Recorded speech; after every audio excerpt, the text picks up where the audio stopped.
കുപ്രസിദ്ധ ഗുണ്ടാ സ്റ്റംബർ അനീഷ് അറസ്റ്റിൽ. പിടിച്ചുപറി, കൂലിത്തല്ല്, ബഹളമുണ്ടാക്കൽ, സ്ത്രീകളെ ശല്യപ്പെടുത്തൽ തുടങ്ങി 30ഓളം കേസുകളിൽ പ്രതിയാണ്. കോടതിയിൽ ഹാജരാക്കിയ പ്രതിയെ റിമാൻഡ് ചെയ്തു.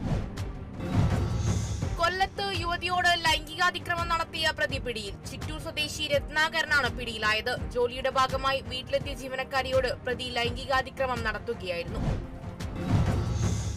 മലപ്പുറം വളാഞ്ചേരി ബസ് റൂട്ട് രൂപീകരണവുമായി ബന്ധപ്പെട്ട് ജനകീയ സദസ്സ് സംഘടിപ്പിച്ചു. പൊതുജനങ്ങൾ നേരിടുന്ന യാത്രാ ബുദ്ധിമുട്ട് പരിഹരിക്കാനും ഗതാഗതം ശക്തിപ്പെടുത്താനുമാണ് സദസ്സ് സംഘടിപ്പിച്ചത്.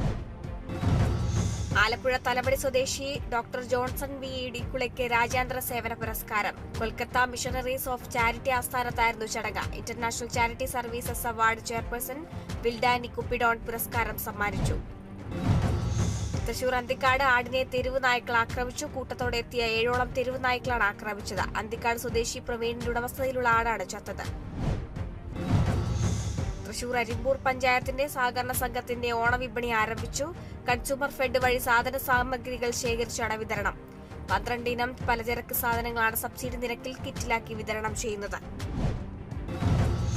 തൃശൂർ ഗുരുവായൂർ ദേവസ്വത്തിന്റെ വിവിധ പദ്ധതികളുടെ ഉദ്ഘാടനം മന്ത്രി ശ്രീ VN വാസവൻ നിർവഹിച്ചു. ഗുരുവായൂരിന്റെ പശ്ചാത്തല വികസന പദ്ധതികൾ സമയബന്ധിതമായി പൂർത്തിയാക്കണമെന്നും മന്ത്രി